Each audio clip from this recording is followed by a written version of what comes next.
Shalom dan selamat pagi, Ibu Bapa, Saudara-saudara dan anak-anakku sekalian yang dikasihi di dalam Kristus Yesus. Selamat pagi, selamat menikmati hari baru, hari karunia Tuhan hari ini. Dari Bukit Sion Makale saya menyapa Ibu Bapa, semoga dalam keadaan sehat karena rahmat, berkat dan pertolongan Tuhan.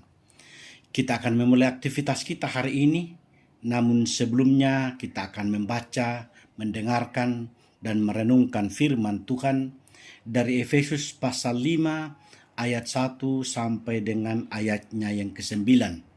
Efesus pasal 5 ayat 1 sampai dengan ayatnya yang ke-9. Sebelum kita membaca, mendengarkan, dan merenungkannya, mari kita minta kekuatan di dalam doa. Kita berdoa. Ya Tuhan, Bapa yang rahmani dan rahimi, Bapa yang kami sembah, kami agungkan, kami muliakan, dan kami masyurkan di dalam Kristus Yesus. Terima kasih Tuhan sudah membangunkan kami. Kami akan memulai aktivitas kami akan membaca, mendengarkan, dan merenungkan firman-Mu. Ya Roh Kudus, kuasai kami, agar firman-Mu ini dapat tinggal dan diam di dalam hati kami. Dengarkan doa kami. Dalam Kristus kami berdoa. Amin. Efesus pasal 5 ayat 1 sampai dengan ayatnya yang ke-9. Lembaga Alkitab Indonesia memberikan judul Hidup sebagai anak-anak terang. Firman Tuhan demikian. Sebab itu, sebagai anak-anak yang terkasih, teladanilah Allah dan hiduplah di dalam kasih, sebagaimana Kristus juga telah mengasihi kamu dan telah menyerahkan dirinya untuk kita sebagai persembahan dan korban yang harum bagi Allah. Tetapi percabulan dan rupa-rupa kecemaran atau keserakahan disebut saja pun jangan di antara kamu, sebagaimana sepatutnya bagi orang-orang kudus. Demikian juga perkataan yang kotor, yang kosong, atau yang sembrono, karena hal-hal ini tidak pantas, tetapi sebaliknya ucapkanlah syukur. Karena ingatlah ini baik-baik, tidak ada orang cabul, orang cemar, atau orang serakah. Artinya penyembah berhala yang mendapat bagian di dalam kerajaan Kristus dan Allah. Janganlah kamu disesatkan orang dengan kata-kata yang hampa, karena hal-hal yang demikian mendatangkan murka Allah atas orang-orang yang tidak taat. Sebab itu janganlah berkawan dengan mereka. Memang dahulu kamu adalah kegelapan, tetapi sekarang kamu adalah terang di dalam Tuhan. Sebab itu hiduplah sebagai anak-anak terang, karena terang hanya berbuahkan kebaikan dan keadilan dan kebenaran. Ibu Bapa, saudara-saudara yang dikasihi di dalam Kristus Yesus, dari tema bacaan sekaligus menjadi tema renungan kita, hidup sebagai anak-anak terang. Saudara-saudara, ibu bapa dan anak-anakku sekalian yang dikasihi di dalam Kristus Yesus. Setiap orang, setiap individu, setiap pribadi, setiap orang percaya dipanggil untuk hidup berbeda dari dunia, berbeda dengan dunia di mana kita berada. Bukan berarti kita menjauh dari dunia, tetapi cara hidup kita harus mencerminkan siapa kita di dalam Kristus. Banyak orang yang mengaku percaya kepada Tuhan, tetapi kehidupannya sehari-hari tidak mencerminkan iman itu. Dalam suratnya kepada jemaat di Efesus, Paulus menasihati orang-orang percaya di sana, di Efesus, agar hidup sebagai penurut-penurut Allah dan sebagai anak-anak terang. Dalam bacaan kita hari ini, Efesus 5 ayat 1 sampai 9, kita diajar, kita diingatkan bagaimana kehidupan orang percaya seharusnya terlihat dalam kehidupan sehari-hari. Yang pertama, Mereka harus menjadi penurut Allah, ayat 1 dan 2 ya. Sebab itu jadilah penurut-penurut Allah seperti anak-anak yang kekasih.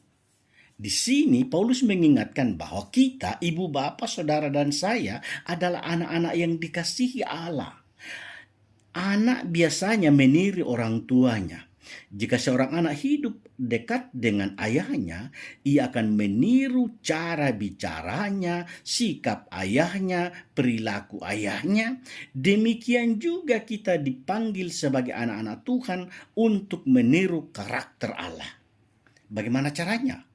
Coba kita perhatikan dalam ayatnya yang kedua. Di situ dijelaskan bahwa hiduplah di dalam kasih, sebagaimana Kristus juga telah mengasihi kamu dan telah menyerahkan dirinya untuk kita. Teladan kita adalah Yesus Kristus. Kasih Kristus bukan hanya kata-kata, tetapi kasih yang rela berkorban. Artinya apa? Mengampuni orang lain, mengasihi tanpa pamrih, rela menolong sesama. Kasih seperti inilah yang harus terlihat dalam kehidupan orang percaya. Yang kedua yang kita lihat dalam teks bacaan ini, bagaimana seharusnya orang Kristen, orang percaya terlihat sehari-hari. Coba kita perhatikan dalam ayatnya yang ketiga sampai 5 bacaan kita tadi. Menjauh dari perbuatan dosa. Di sini dalam ayat ini Paulus kemudian menegaskan bahwa kehidupan orang-orang percaya harus bersih dari dosa. Ia menyebutkan beberapa hal yang tidak pantas bagi orang-orang percaya, bagi orang-orang beriman, yaitu percabulan, segala macam kecemaran, keserakahan, perkataan-perkataan kotor, perkataan bodoh, olok-olok yang tidak pantas. Semua ini menunjukkan kehidupan yang masih dikuasai oleh dosa. Karena itu Paulus bahkan berkata bahwa orang yang hidup dalam hal-hal yang seperti ini tidak mendapat bagian dalam kerajaan Kristus dan Allah. Artinya apa? Sangat jelas pesan yang mau disampaikan dari firman ini. Iman kepada Tuhan harus dibuktikan dengan perubahan sikap, perubahan perilaku, perubahan hidup. Karena seringkali dosa dianggap sebagai hal-hal yang kecil saja. Oh, biasa menopogau tahu. Candaan yang tidak pantas, kata-kata yang kotor, keserakahan, gaya hidup yang tidak kudus. Namun firman Tuhan hari ini mengingatkan ibu bapak, saudara-saudara dan anak-anakku sekalian, bahwa semua ini adalah tidak pantas sebagai orang percaya, tidak pantas sebagai orang beriman. Sebaliknya, Paulus berkata, sebaiknya kamu mengucap syukur. Orang yang hidup dengan Tuhan akan lebih banyak bersyukur daripada mengeluh, dan mengeluh. Kalau ada orang yang hanya mengeluh saja, hanya bisa menyalahkan saja, tidak pernah bersyukur, tidak pernah bersuka cita, hanya mengeluh ini salah, itu salah, dan lain sebagainya, itu berarti orang itu belum memahami firman Tuhan dalam kehidupannya. Yang ketiga, coba kita perhatikan ayat 6 sampai 9, bagaimana seharusnya kita bertindak sebagai orang Kristen, sebagai orang percaya. Hidup sebagai anak-anak terang. Sangat jelas, Paulus memperingatkan agar jangan tertipu oleh ajaran atau perkataan kosong yang membenarkan dosa. Ia berkata, memang dahulu kamu adalah kegelapan, tetapi sekarang kamu adalah terang di dalam Tuhan. Sebab itu hiduplah sebagai anak-anak terang. Terang menghasilkan buah yang baik, yaitu kebaikan, keadilan, dan kebenaran. Kalimat-kalimat ini adalah tanda bahwa kehidupan orang yang sungguh-sungguh hidup di dalam Tuhan, orang yang hidup sebagai terang, orang yang hidup sebagai orang beriman akan membawa damai di tengah-tengah konflik, akan membawa damai di tengah-tengah perbedaan, akan membawa damai dimanapun dia berada. Ini menunjukkan tentang kejujuran di tengah ketidakjujuran, melakukan kebaikan di tengah dunia yang egois. Terang tidak perlu berteriak untuk terlihat, tetapi terang cukup bersinar, maka kegelapan pun akan pergi. Ibu bapa, saudara-saudara, ada sebuah kisah tentang sebuah lilin kecil di ruangan yang paling gelap. Ruangan itu sangat-sangat gelap, sehingga orang tidak bisa melihat apapun. Tetapi ketika satu lilin kecil dinyalakan, seluruh ruangan mulai terlihat. Lilin itu kecil, tetapi cahayanya mengalahkan kegelapan. Demikian juga kehidupan orang percaya. Mungkin kita merasa kecil dan tidak berarti, tetapi jika kita hidup dalam kebenaran Tuhan, hidup kita bisa menjadi terang bagi banyak orang. Hidup kita bisa menjadi terang bagi orang-orang di sekitar kita.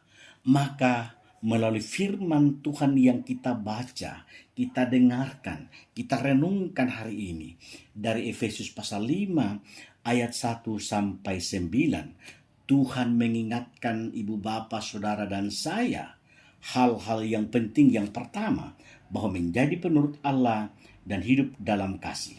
Kemudian menjauh dari segala bentuk dosa. Kemudian hidup sebagai anak-anak terang yang menghasilkan kebaikan, keadilan, dan kebenaran. Dunia saat ini membutuhkan terang itu, bukan hanya dari kata-kata kita, tetapi dari cara kita hidup setiap hari.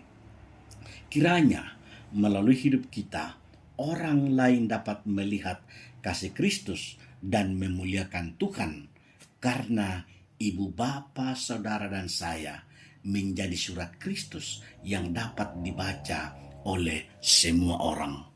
Amin, saudara-saudara. Mari kita berdoa. Tuhan Yesus, terima kasih Engkau membangunkan kami dengan tubuh yang sehat.